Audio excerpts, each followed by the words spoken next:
Tidak diragukan bahwasanya bulan Ramadan adalah bulan panen pahala, karena pahala di bulan Ramadan dilipat gandakan oleh Allah Subhanahu wa taala kamman wa kaifan, yaitu dilipat gandakan secara kuantitas dan secara kualitas.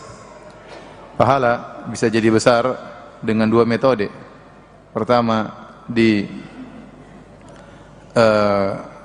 ditingkatkan kuantitasnya, dilipat gandakan menjadi 100 kali lipat, menjadi 700 kali lipat, ila adhafin katsirah, sampai berlipat-lipat, terserah Allah Subhanahu wa taala.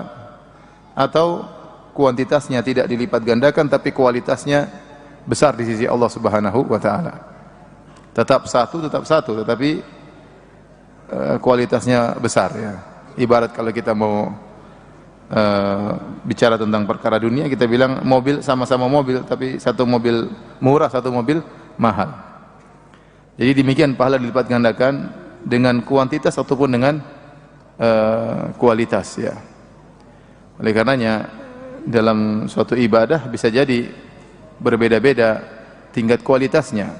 Contoh, taubat adalah ibadah. Taubat adalah ibadah. Tapi taubatnya si A tidak sama dengan taubatnya si B. Waktu ada seorang wanita dari Juhainah yang dia berzina, kemudian dia hamil, kemudian dia melaporkan dirinya kepada Nabi SAW, kemudian dihukum rajam. Dia bertobat.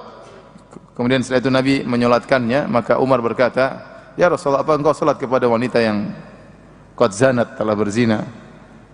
Kata Nabi SAW, "Innaha qad taubat taubatan law qusimat ala sab'ina min ahli Madinah lawasi'athum." Sungguhnya ini wanita telah bertobat dengan suatu tobat, kalau dibagi untuk 70 orang, cukup untuk tobatnya 70 orang dari penduduk Madinah. Berarti tobatnya kualitasnya apa? Tinggi, ya. Demikian juga salat, pahalanya sama-sama satu tapi beda, ya. Innar rajula la yansarifu min salatihi wa ma kutiba lahu illa ya nusfuha au thuluthuha au rubu'uha au khumsuha au sudusuha au subu'uha ila au usyruha. Kata Nabi sallallahu alaihi wasallam, seorang selesai dari salat dan tidak dicatat baginya kecuali hanya setengahnya atau sepertiganya, seperempatnya, seperlimanya. Jadi bisa jadi dua orang sama-sama pahalanya sama-sama tapi kualitasnya berbeda. Jadi saya ingin menjelaskan bahwasanya pahala itu bisa menjadi besar dengan dua cara. Dengan diperbanyak kuantitasnya, dilipat gandakan oleh Allah menjadi 100 kali lipat atau 700 kali lipat atau lebih daripada itu. Dan bisa jadi secara kuantitas tidak dilipat gandakan tapi kualitasnya diperbesar oleh Allah Subhanahu wa taala. Dan kata para ulama, di bulan Ramadan, pahala di bulan Ramadan, amal apapun diperbesar oleh Allah dengan dua ini, dengan kuantitas dan kualitas. Kamman wa kaifan. Namun berapakah dilipat gandakan atau berapa besar kualitasnya diperbesar oleh Allah Subhanahu wa taala? Tidak ada hadis yang tegas yang menjelaskan akan hal ini. Datang dalam satu hadis bahwasanya orang yang beramal sunnah di bulan Ramadan pahalanya seperti ibadah fardu. Dan kita tahu ibadah fardu, ya, lebih besar pahalanya daripada ibadah sunnah. Ibadah fardu yang wajib pahalanya lebih besar daripada ibadah sunnah. Dalam sebuah hadis menyatakan bahwasanya orang yang beribadah sunnah di bulan Ramadan seperti bernilai ibadah fardu. Ini menunjukkan kualitas. Karena pahalanya sunnah tapi kualitasnya seperti fardu. Tetapi hadis ini dhaif. Tetapi hadis ini apa? Dhaif. Namun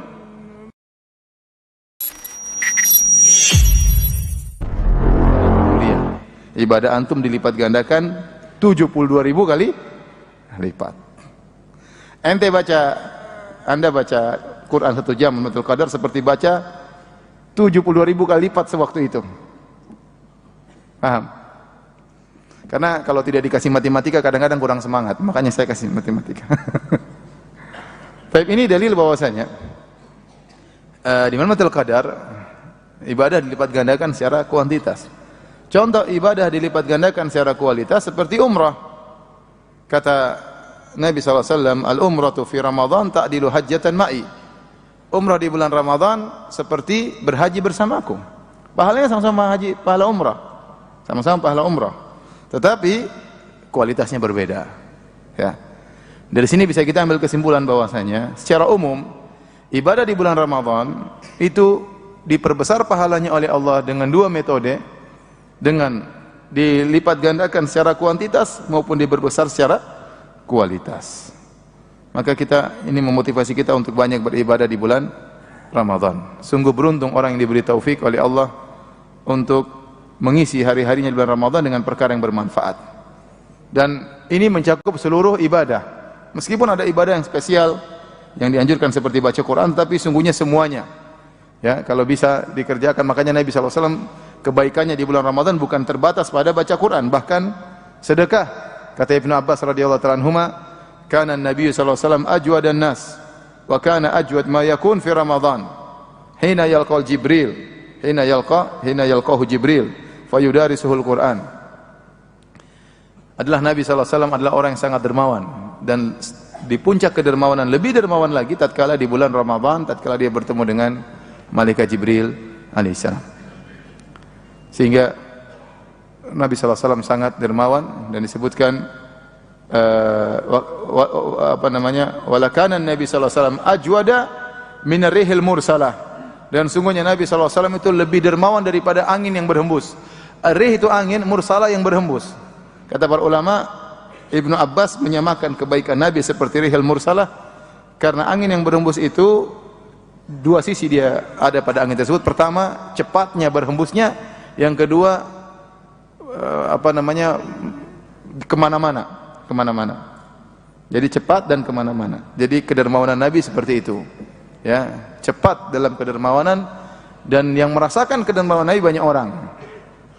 Makanya kedermawanan Nabi SAW dikatakan lebih cepat daripada angin yang berhembus. Ini tentunya mubalaghah, artinya menunjukkan bagaimana dermawannya Nabi luar biasa. Tidak perlu diperinci Nabi begini, tidak perlu. Yang jelas sudah dikasih gambaran secara umum oleh Ibnu Abbas bahwasanya Rasulullah SAW kedermawanannya sangat cepat dan sangat menyebar, seperti angin yang berhembus. Angin kalau berhembus kan tersebar kemana-mana. Jadi tidak mengapa kita mengkhususkan ibadah lebih konsen di bulan Ramadan dibanding di luar bulan Ramadan. Ya. Makanya Imam Syafi'i rahimahullah taala sangat menganjurkan orang banyak dermawan di bulan Ramadan.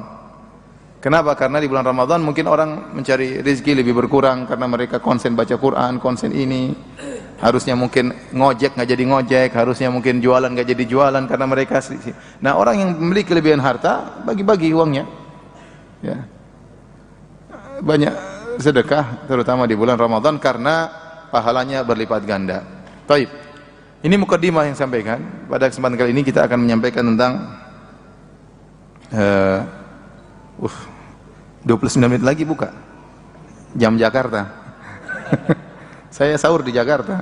Buka di sini ditunda setengah jam. Qadarullah ya. Harus bersabar. Jadi yang kita akan bahas adalah beberapa sunnah yang dilupakan oleh sebagian masyarakat. Kalau saya bicara ikhwan-ikhwan, insyaallah mereka tidak melupakan sunnah-sunnah ini. Tapi kita perlu ingatkan kepada yang lainnya. Atau kalau ada di antara kita yang lupa, maka perlu kita ingatkan. Saya mengingatkan diri saya sendiri, dan juga saya mengingatkan para ikhwan dan akhwat yang hadir ataupun yang nonton melalui media. Taib. Di antara sunnah-sunnah yang kurang diperhatikan ya, adalah ta'jilus sahur, ta'jil. Jadi dalam sahur itu ada 3 sunnah ya. Pertama, ta'khirus sahur, mengakhirkan sahur. Ini kita semua sudah tahu ya.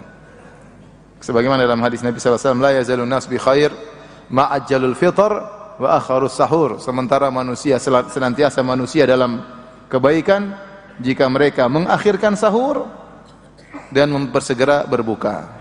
Tetapi di sunnah sahur ada lagi yang lain, yaitu sunnah sahur diantaranya sahur bersama. Sebagaimana dalam hadis Sahih Bukhari dari Anas bin Malik dari Zaid bin Thabit radhiyallahu anhuma, dia berkata, "Kunna tasaharna ma'an Nabi sallallahu alaihi wasallam, thumma qama ila salat." Kami dahulu bersahur bersama Nabi. Para ulama mengambil dalil bahwasanya dianjurkan untuk sahur bersama. Sebagaimana ada buka bersama, bukber, ada juga sarber, sahur bersama ya. Sampai Zaid bin Thabit keluar dari rumahnya menuju ke rumah Nabi di kegelapan untuk bisa sahur bersama. Jadi kalau sesekali kita sahur bersama, kita jalankan sunnah Nabi sallallahu alaihi wasallam sebagaimana sahabat dulu mereka sahur bersama Nabi sallallahu alaihi wasallam. Ini termasuk sunnah yang dilupakan. Yang berikutnya yang penting juga, dan ini berkaitan dengan ibadah sangat penting, yaitu ta'jilus sahur. Ta'jilus sahur, yang namanya ta'jilul iftar atau ta'jilus sahur. Kalau ta'jilul iftar maksudnya segera berbuka, begitu matahari terbenam langsung berbuka, jangan tunda-tunda. Itu namanya ta'jilul iftar, menyegerakan berbuka. Tapi ada juga ta'jilus sahur. Al-Imam Al-Bukhari membuat suatu bab dalam sahihnya, bab ta'jilul sahur. Ta'jilus sahur, bab tentang bersegera dalam sahur. Maksudnya bukan sahur jam 1 malam, bukan. Maksudnya cepat kalau sahur, jangan lama-lama. Al-Isra, kalau sahur kata Ibnu Hajar maksudnya al-Isra, sahur jangan lama-lama. Sahur itu cukup 10 menit, seperempat jam, oke lah ya. Jangan sampai lama-lama. Dan ini yang dikerjakan oleh para sahabat, mereka sahur cepat. Makanya Al-Imam Al-Bukhari rahimahullah membawakan hadis dari Sahal bin Sa'ad radhiyallahu ta'ala anhu. Beliau berkata, kuntu atasahharu fi ahli thumma takunu sur'ati an udrika as-sujuda ma'a Rasulillah sallallahu alaihi wasallam. Ya. Kata Sahal bin Sa'ad, aku bersahur bersama istriku, bersama keluargaku, kemudian aku segera dalam bersahur sehingga aku tidak ketinggalan salat bersama Nabi sallallahu alaihi wasallam. Jadi mereka itu bersahur biasanya antara azan pertama azan kedua, antara azan pertama dengan azan kedua, ya. Dalam hadis kata Nabi sallallahu alaihi wasallam, Rasulullah SAW mengatakan, ya, la yamna'anna ahadakum adhanu bilalin min suhurihi. Janganlah seorang terhalangi dari sahur karena azan Bilal. Kalau Bilal azan, sahur lanjut, ya. Fa innahu yu'adzinu bilailin. Sungguhnya dia itu azan masih gelap, masih malam. Fungsinya apa? Liyarji'a qaimukum, agar yang sedang salat malam selesai, supaya siap-siap apa? Sahur, supaya siap-siap sahur. Jadi fungsi azan pertama dan azan kedua, azan pertama itu orang salah paham, disangka azan pertama itu adalah untuk bangunkan salat malam. Itu salah. Makanya sebagian orang tatkala azan pertama mereka mengatakan as-salatu khairu minan naum. Azan kedua tidak pakai as-salatu khairu minan naum. Ini keliru. Yang benar adalah yang dipraktekkan di kota Mekah dan kota Madinah. Azan pertama tidak pakai as-salatu khairu minan naum, azan kedua yang pakai as-salatu khairu minan naum. Karena as-salat di sini maksudnya bukan salat malam tapi salat subuh. Karena azan memang fungsi utamanya adalah untuk salat 5 waktu, bukan salat sunnah. Makanya dalam azan as-salatu khairu minan naum maksudnya salat subuh lebih baik daripada tidur, bukan salat malam. Oleh karenanya dahulu azan pertama itu bukan untuk bangunkan orang salat malam, bukan. Tetapi agar orang yang salat malam jangan kebablasan sehingga nanti salat malam sampai subuh. Makanya kata Nabi sallallahu alaihi wasallam, liyarji qaimukum, agar orang yang sedang salat malam selesai supaya siap-siap apa? Sahur. Makanya jarak antara azan pertama azan kedua dahulu tidak lama. Kata Nabi sallallahu alaihi wasallam, inna bilalan yu'adzinu bilail fakulu washrabu hatta yu'adzina ibnu ummi maktum. Kata Nabi sallallahu alaihi wasallam, sungguhnya Bilal azan masih gelap, maka makanlah dan minumlah sampai kalian mendengar azannya ibnu ummi maktum, sampai azan kedua. Kemudian sang perawi yaitu Ibnu Umar berkata, ya, walam yakun bainahuma ila an yanzila hadza wa yarqa hadza. Adapun jarak antara, kata Ibnu Umar radhiyallahu anhu, jarak antara azan pertama azan kedua, kata beliau, illa an yanzila hadza wa yarqa hadza. Cuma Bilal turun, Ibnu Maktum naik, selesai. Jaraknya pendek. Kata para ulama menafsirkan perkataan Ibnu Umar ini, jarak antara azan pertama azan kedua, yang satu turun satu naik, maksudnya Bilal setelah azan pertama dia duduk berdoa sambil menunggu fajar. Karena Ibnu Maktum orangnya buta, jadi tidak lama. Kemudian setelah mendekati fajar segera dia turun, dia kasih tahu Ibnu Maktum. Ibnu Maktum siap-siap, kemudian naik azan. Jadi jarak taruhlah 15 menit kurang lebih. Itulah biasanya para sahabat apa, mereka bersahur di waktu-waktu itu, ya. Kulu washrabu inna bilalan yu'adzinu bilal. Jadi mereka selesai salat malam sampai mendengar azan Bilal. Setelah itu mereka siap-siap apa? Sahur. Kemudian mereka salat subuh. Ini dalil bahwasanya mereka sahurnya tidak panjang. 15 menit, 20 menit. Makanya saya katakan ikhwan, jangan antum lalaikan waktu-waktu mulia di sepertiga malam yang terakhir. Itu waktu sangat mulia. Yang kata Nabi SAW, yanzilu Rabbuna tabaraka wa ta'ala hina yabqa thuluthul akhir minal lail. Sungguhnya Rabb kita turun di langit dunia tatkala tinggal sepertiga malam yang terakhir. Fayaqul, kemudian Allah berkata, hal min mustaghfirin fa'aghfiralah. Apakah ada hambaku yang mohon ampun akan aku ampuni? Hal min da'in fa'astajibalah. Apakah ada hambaku yang berdoa akan aku kabulkan doanya? Hal min sa'il fa'utiya su'lah. Adakah hambaku yang memohon akan aku kabulkan permohonan? Jadi Allah lagi nyari-nyari hambanya. Nah, antum kalau bangun sahur jam 2:30, antum baca Quran. Atau antum mau salat lagi boleh. Ya. Baca Quran malam hari itu memiliki keutamaan spesial. Jangan antum sahur dari jam 3 sampai 4:30, kelamaan. Azan subuh jam berapa di sini? 5 kurang 10. Ya antum sahur 4:30 lah. Atau jam 4:20 antum sahur. Setengah jam lah paling maksimal. Sebagian orang sahur dari jam 3, bayangkan. Sahur dari jam 3, duduk sahur, ngobrol sahur, misalnya makan ini ganti, ini makan keripik, makan pisang gorengnya. Ya 1,5 jam sendiri ente sahur. Buang-buang waktu. Coba antum 1/2 jam baca Quran aja tiap hari antum 1/2 jam. Kalau orang baca cepat bisa 1 juz. Maka jangan, ini waktu-waktu sangat mulia. Sepertiga malam yang terakhir. Jadi kalau bangun, istri lagi masak, ya udah antum baca Quran. Jangan antum ikut masak, masak sendiri. Biar istri masak. Kalau perlu istri suruh ngaji, ente yang masak enggak apa-apa. Jangan dua-duanya masak. Jadi biar waktu bisa bermanfaat. Ini saya ingatkan untuk saya pribadi. Biasakan diri kita kalau kita bangun 3:30, wudu, sikat gigi, buang air, baca Quran. Tunggu sampai makanan apa? Siap. Karena sunnahnya makan sahur tidak lama-lama. Sunnahnya makan sahur tidak lama, sebentar, 1/4 jam oke lah. 1/2 jam oke lah, saya duduk sebentar ngobrol sama istri, minum teh, selesai. Jangan sampai makan sahur 1 jam, 1,5 jam. Sebentar udah cukup. Sisa waktu itu buat kita baca Quran. Saya ingatkan, ada keutamaan baca Quran di malam hari. Secara umum baca Quran kapan saja, siang, malam, oke lah, bagus. Tapi datang sebagian riwayat menunjukkan pentingnya baca Quran di malam hari. Seperti dalam hadis, kata Nabi SAW, inna siyama wal Qur'ana yashfa'ani lil abdi yawmal qiyamah. Sungguhnya Quran dan puasa akan memberi syafaat kepada seorang hamba pada hari kiamat kelak. Fayaqulu siyam, maka puasa berkata, ya Rabbi, mana'tuhu minat ta'ami wasyahwa, fasyafi'ni fihi. Ya Rabbku, sungguhnya saya puasa telah melarang dia, mencegah dia untuk makan dan syahwatnya, maka berilah izin kepadaku agar aku beri syafaat kepada hambaku ini.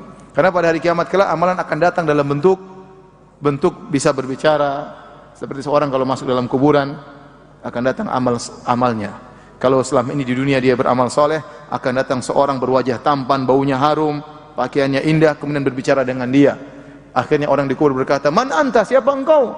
Kata dia menjawab, ana amaluka soleh, saya dulu amalmu yang soleh waktu di dunia. Saya adalah baktimu kepada orang tuamu, saya adalah baca Qur'anmu, saya adalah sedekahmu. Datang dalam bentuk seorang wajah yang tampan, yang harum, yang ini. Tapi kalau dia beramal buruk, datang orang mengerikan, baunya busuk, dia tanya, siapa ente? Saya amal maksiatmu waktu di dunia. Saya ribamu, saya zinamu, ya, saya mata jelalatanmu, semuanya lengkap. Nah, pada hari kiamat kelak, Quran akan datang membela. Puasa akan datang membela sang hamba. Puasa mengatakan, ya Rabbi, mana'tuhu mina at-ta'am wa syahwah. Aku telah mencegah dia dari makanan dan syahwat. Fasyafi'ni fihi. Berikanlah izin kepadaku untuk memberi syafaat kepada si fulan. Wa qala al-Quran, dan Al-Quran berkata, ya Rabbi, mana'tuhu minan naum. Perhatikan sini. Ya Allah, aku mencegah dia dari tidur. Kenapa dia tidak tidur di malam hari? Dia baca Al-Quran. Fasyafi'ni fihi. Berilah izin kepada aku untuk beri syafaat kepada dia. Jadi ini ada keutamaan baca Quran. Para ulama sepakat, yang terbaik baca Quran adalah disertai dalam salat. Makanya kalau kita baca bagaimana sejarah para salaf, mereka salat sampai 30 rakaat, sampai 39 rakaat. Para tabi'in, para imam Sa'id bin Jubair salat sampai 17 tarwihah. 17 tarwihah itu 7 tarwihah. 7 tarwihah itu 7 kali 4 berapa? 28 rakaat. Sebut Sa'id bin Jubair dalam sanad yang sahih, kalau dia sebelum 10 terakhir dia salat khamsah tarwihat. Satu tarwihah itu 4 rakaat istirahat, 4 rakaat istirahat, maka disebut dengan salat tarawih. Zaman dahulu mereka 4 rakaat mereka istirahat, 4 rakaat mereka istirahat. Sa'id bin Jubair radhiyallahu anhu rahimahullahu taala, kalau 20 hari pertama dia salat 20 rakaat, khamsah tarwihat. Begitu 10 terakhir dia salat sab'a tarwihat, berarti 28 rakaat. Dan Imam Malik, Imam Syafi'i mengatakan, aku mendapati orang-orang di Madinah salat 39 rakaat. Dan aku dapati orang-orang di Mekah salat 23 rakaat, kata Imam Syafi'i. Kenapa Mekah 20, di Madinah 39? Orang-orang Madinah cemburu sama orang-orang Mekah. Orang-orang Mekah kalau mereka salat 4 rakaat berhenti, mereka tawaf. Habis tawaf mereka lanjut lagi 4 rakaat. 4 rakaat mereka tawaf lagi. Di Madinah mau tawaf di mana? Akhirnya mereka, orang Mekah tawaf, mereka tambah rakaat sehingga mereka menyaingi penduduk Mekah dengan jumlah rakaat yang lebih banyak. Para ulama sepakat bahwasanya membaca Al-Qur'an dalam salat itu yang terbaik. Tapi kalau tidak bisa ya baca biasa. Orang saya 11 rakaat sudah capek. Ya silakan, nanti enggak usah salat lagi, baca Quran. Yang mau salat baca Quran dalam salat lebih baik. Kalau enggak ya sudah baca Al-Qur'an saja. Makanya kata Allah Subhanahu wa taala, ya ayyuhal muzammil qumil laila illa qalila nisfahu aw inqus minhu qalila aw zid alayhi wa rattilil qur'ana tartila inna sanulqi alayka qawlan thaqila inna nashi'atal layli hi ashaddu wat'a wa aqwamu qila inna laka fin nahari sabhan tawila. Kata Allah Subhanahu wa taala, orang yang berselimut bangunlah, salatlah malam engkau sepanjang malam kecuali sisa sedikit. Kalau malam itu 8 jam, 6 jam lah. Ya, kata Allah, salatlah qumil laila illa qalila, salatlah semalam suntuk kecuali sedikit. Tidak semuanya, tapi kurangi sedikit. Ya. Nisfahu aw inqus minhu qalila. Kalau enggak ya setengah malam. Kalau malam Isya sampai subuh 8 jam ya 4 jam lah salat. Aw inqus minhu qalila, atau kurangi sedikit 3 jam lah. Aw zid alaihi, atau 5 jam lah, lebih dari setengah. Kata Allah, warattilil Qur'ana tartila, dan bacalah Quran dengan tartil di malam hari. Kenapa? Inna nasyi'atal laili hiya ashaddu wat'a, karena orang bangun malam kemudian dia baca Quran itu lebih merasuk ke hatinya. Pas antara lisan dengan hati. Ya, pikirannya lagi tenang, tidak mikir dunia. Jadi kalau kita baca di siang hari bagus, cuma kan kadang-kadang kita kerja sibuk ya. Kita baca di pesawat juga, lihat pramugari lalu lalang dari tadi ya. Ya repot ya. Kemudian ya namanya kerja. Kalau malam kita sendirian lebih fokus. Maka jangan lupa baca Quran di malam hari, di antaranya di sepertiga malam yang terakhir. Ini saya kaitkan, makanya kalau sahur jangan lama-lama. Jangan lama-lama ya. Ya, ini sunnah yang sering dilupakan. Hendaknya kita praktikkan. Kalau kita bangun lebih cepat, baca Quran sambil nunggu masakan siap. Taib. Sunnah yang lain yang juga ditinggalkan, orang pada tahu tapi kurang mengamalkannya, adalah banyak doa tatkala sedang puasa, terutama tatkala hendak berbuka. Kalau kita di Madinah, pemandangan orang berdoa tatkala berbuka sudah pemandangan yang sangat indah yang tiap hari kita lihat. Begitu 5 menit, 10 menit sebelum berbuka, semua orang begini, angkat tangan, semuanya berdoa. Ya, mau puasa wajib, puasa sunnah, mereka berdoa ya. Karena doanya orang yang berpuasa tidak ditolak. Ya, salah satu la turaddu da'watuhum. 3 orang yang doanya tidak ditolak. Ya, di antaranya da'watus shaim hatta yuftir. Doanya seorang berpuasa sampai dia berbuka. Selama dia berpuasa, doanya dikabulkan ya. Selama dia berpuasa doanya dikabulkan. Kapan saja dia puasa, dia mau doa pagi hari, berdoa siang hari, berdoa asar hari, berdoa. Yang penting dia sedang berpuasa. Namun sebagian ulama membawakan yang paling afdal adalah tatkala menjelang berbuka. Ini pendapat Ibnu Katsir rahimahullahu taala.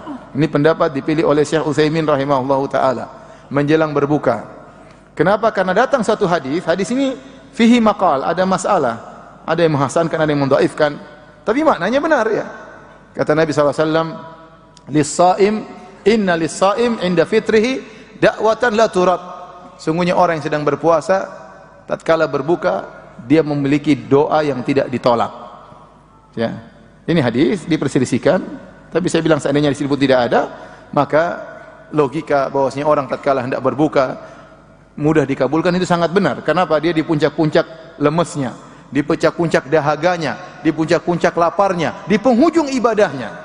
Di penghujung apa? Ibadahnya. Ya. Ya.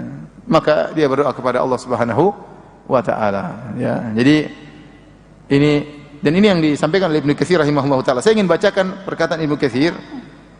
Ya. Sebentar. Dalam tafsirnya, tatkala beliau menafsirkan surat Al-Baqarah ayat 185 atau 86 ya. Yang firman Allah Subhanahu wa taala, wa idza sa'alaka ibadi anni fa inni qarib, ayat 186. Ayat ini, ayat surat Al-Baqarah ayat 186 adalah anjuran untuk berdoa. Kata Allah, wa idza sa'alaka ibadi anni fa inni qarib. Jika hambaku bertanya kepada engkau wahai Muhammad tentang aku, katakanlah aku ini sangat dekat. Sangat dekat dalam hal apa? Ujibu da'wata da'i idza da'an. Aku mengabulkan doa yang orang yang berminta kepadaku. Ini ayat motivasi untuk berdoa. Ternyata ayat ini letaknya dalam surat Al-Baqarah di antara ayat Siyam. Sebelumnya ayat tentang puasa, sesudahnya ayat tentang puasa. Sebelumnya adalah firman Allah, Syahrul Ramadhan alladzi unzila fihil Qur'an. Ini ayat 185. Jadi ayat sebelumnya bulan Ramadan yang situ diturunkan Al-Qur'an, hudal linnasi wa bayyinati minal huda wal furqan, faman syahida minkumus syahra falyasum. Barang siapa yang melihat hilal di bulan tersebut maka berpuasalah. Jadi ayat sebelumnya tentang puasa. Ayat 185 tentang puasa. Ayat 186 motivasi berdoa. Ayat 187 tentang puasa lagi. Uhilla lakum lailatas siyamir rafathu ila nisaikum. Di malam hari ya dihalalkan bagi kalian untuk menggauli istri-istri kalian. Jadi kata Ibnu Katsir rahimahullah taala, wa fi dzikrihi ta'ala hadhihi al-ayat al-ba'itsata 'ala ad-du'a'i mutakhallilatan baina ahkamis siyam. Irsyadun ila ijtihadin fi du'a inda ikmalil iddah bal inda kulli fitr. Kata beliau rahimahullah taala, dan Allah menyebutkan ayat ini, ayat 186 yang menunjukkan dorongan motivasi untuk berdoa yang letaknya di antara ayat-ayat yang berkaitan dengan hukum-hukum puasa, ini sebagai petunjuk untuk bersungguh-sungguh dalam berdoa. Ya. Tatkala kita menyempurnakan puasa, bal wa inda kulli fitrin, bahkan setiap kali berbuka, kata Ibnu Katsir rahimahullah taala. Kama rawahul Imam Abu Dawud wa At-Tayalisi fi musnadihi. Kemudian beliau menyebutkan hadis yang tadi saya bilang diperbincangkan oleh para ulama, lis-shaim inda iftarihi da'watun mustajabah. Seorang berpuasa tatkala sedang berbuka, ya, menjelang berbuka, doanya dikabulkan. Dan ini kebiasaan para salaf. Kemudian kata beliau, fa kana Abdullah bin Amr radhiyallahu anhuma idza aftara da'a ahlahu wa waladahu wa da'a. Adalah Ibnu Amr, Abdullah bin Amr radhiyallahu anhuma, kalau dia hendak berbuka maka dia panggil keluarganya, anaknya, terus dia berdoa. Jadi ini praktek para salaf juga. Tatkala mereka hendak berbuka, mereka berdoa, mereka panggil istrinya, anaknya, berdoa, buka. Ya, jadi kita hidupkan sunnah ini. Ya, hidupkan sunnah ini. Kita di Indonesia kalau sudah mau berbuka, kita konsen sama makanan. Konsen. Itunya sini. Udah lengkap nih. Cendolnya, apalagi kolaknya, tahu isi, ya. Korma sunnah, tahu isi wajib. Gorengan. Udah kumpul semua, enggak apa-apa, ente siapkan, sudah siap semua, ente konsentrasi berdoa. Insyaallah enggak ada yang ngambilin, enggak ada insyaallah. Udah ente berdoa, enggak ada. Kalau ada yang ngambil kurang ajar banget, sudah begini. Diambilin ya. Insyaallah enggak lah. Jadi antum kalau sudah ngumpulin, sudah sekarang tinggal konsen apa? Berdoa. Ya, konsen berdoa kepada Allah Subhanahu wa taala. Ya, kebanyakan kita di tanah air, coba orang-orang apa yang mereka kerjakan? Mau ngabuburit, buka puasa pergi di jalan nonton orang balapan, nonton orang main layang-layang di pinggir jalan. Kata Nabi, iyyakum wal julusa fi turuqat. Hati-hatilah kalian jangan duduk di pinggir jalan. Ini mereka duduk pinggir jalan, membuka puasa, lihat cewek lewat, macam-macam lewat. Buka puasa dengan maksiat, jangan. Ya. Buka puasa sambil nonton sinetron, enggak, ya. Buka puasa dibuka dengan sesuatu yang sangat indah, doa kepada Allah Subhanahu wa taala ya.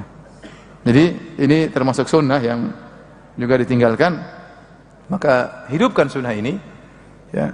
Anak-anak suruh berdoa di rumah, kita mulai di rumah, istri jangan lupa berdoa. Berdoa mau buka, anak-anak berdoa. Doain bapak ya.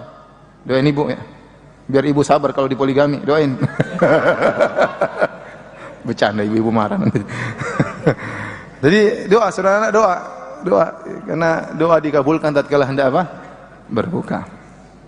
Secara umum berdoa kapan saja dikabulkan, ya. Apalagi tatkala menjelang berbuka. Wallahu taala alam bishawab. Taib. Sunnah berikutnya, sebenarnya antara sunnah atau mubah. Sebagian ulama berpendapat sunnah, sebagian ulama mengatakan mubah. Apa itu? Mesra dengan istri di bulan Ramadan. Al-Imam Al-Bukhari membawakan hadis dari Aisyah radhiyallahu taala anha. Kata Aisyah radhiyallahu anha, "Kana an-nabi sallallahu alaihi wasallam yuqabbiluni wa yubashiruni wa huwa sha'im wa kana amlakakum li'irabih." Ya. Kata Aisyah radhiyallahu anha, adalah Nabi sallallahu alaihi wasallam menciumku dan mencumbuiku padahal dia sedang berpuasa. Wa kana amlakakum li'irabih, dan dia adalah orang yang paling kuat bisa menahan syahwatnya. Para ulama membawakan hadis ini kepada mubah. Seorang sedang berpuasa mubah boleh mencium istrinya. Ibnu Hazm rahimahullah dalam Muhalla mengatakan sunnah mencium istri di bulan apa? Ramadan. Karena Nabi melakukannya. Ya.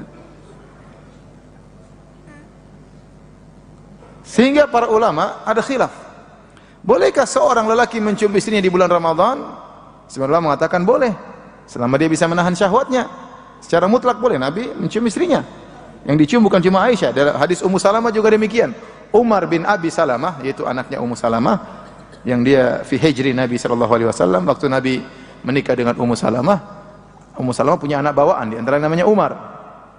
Umar bertanya kepada Nabi, "Ya Rasulullah, apakah seorang berpuasa boleh mencium?" Kata Rasulullah SAW, "Is'al hadhihi," tanya Ummu Salamah. Kata Ummu Salamah, "Kana yasna'u dzalik." Nabi mencium. Arti Nabi mencium siapa? Ummu Salamah tatkala sedang berpuasa, ya.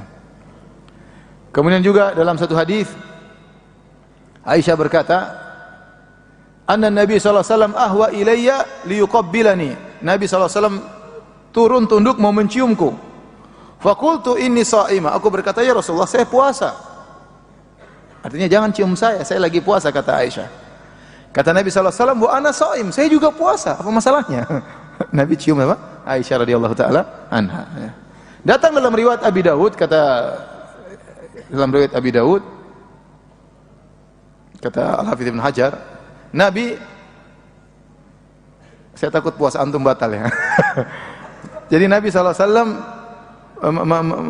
mengisap lisannya Aisyah, lidahnya apa? Aisyah. Tapi hadisnya dhaif, alhamdulillah. Kata Ibnu Hajar, kalaupun hadisnya sahih, dibawakan bahwasanya tidak boleh seorang lelaki menelan air liur istrinya, nggak boleh. Hanya sekedar kemudian mencium, kemudian membuangnya, nggak ada masalah. Jangan ditelan. Kalau ditelan apa? Batal. Tetapi gara-gara hadis ini para ulama khilaf. Sebagian ulama berpendapat secara umum lelaki boleh mencium istrinya. Sebagian ulama lagi mengatakan tidak, dilihat. Kalau orang tua maka tidak mengapa. Kalau anak muda nggak boleh.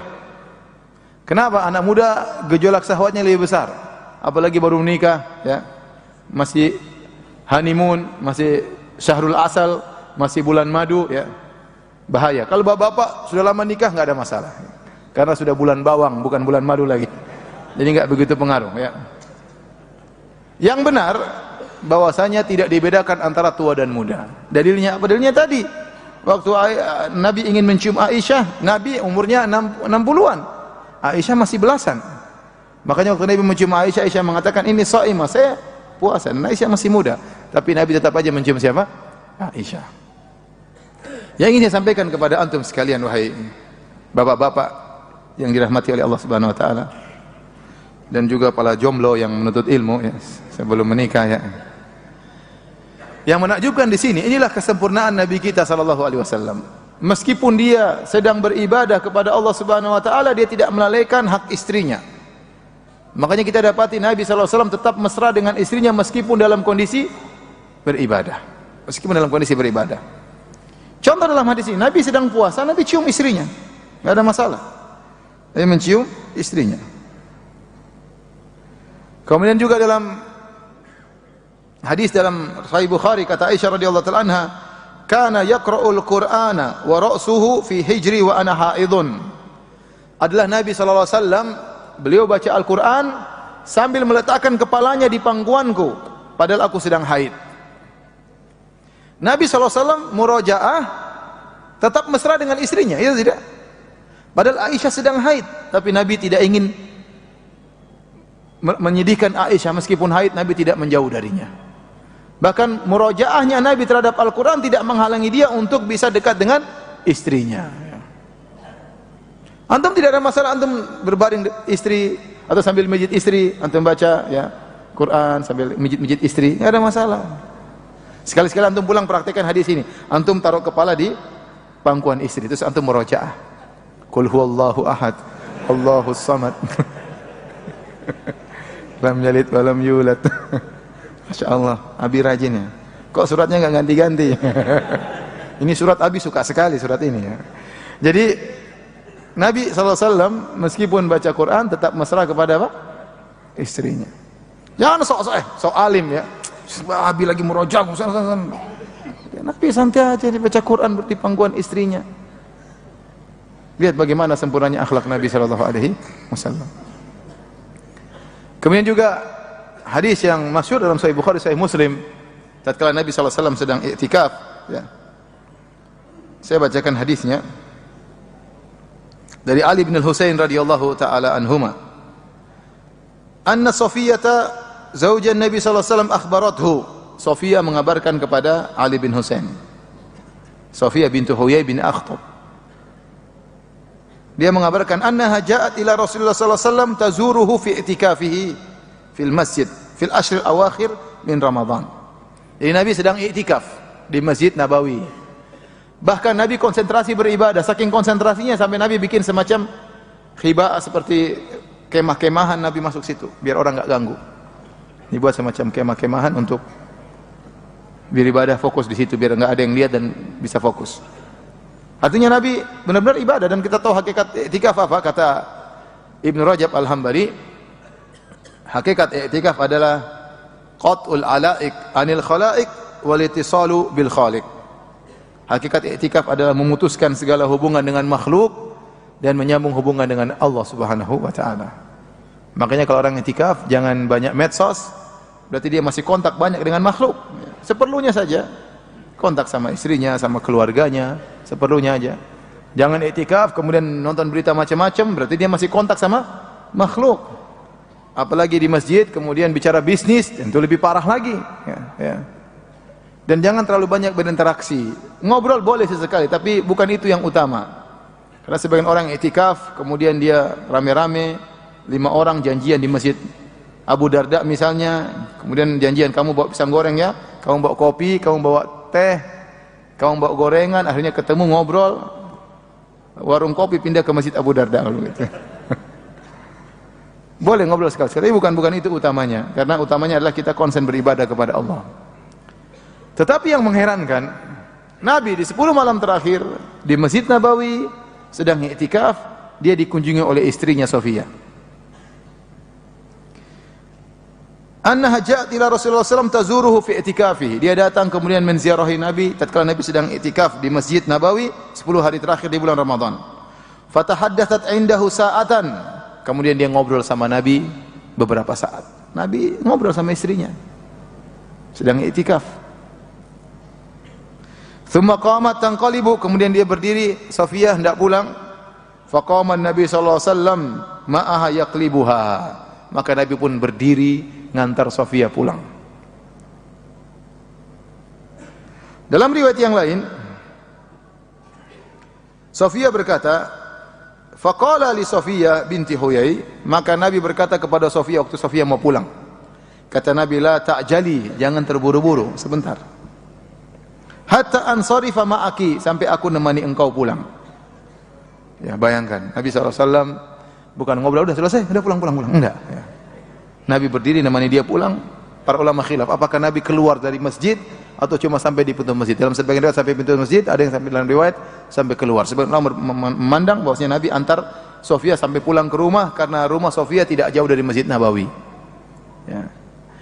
Di sebelah utara Masjid Nabawi. Utara sebelah kanan, ya. Sebelah belakang.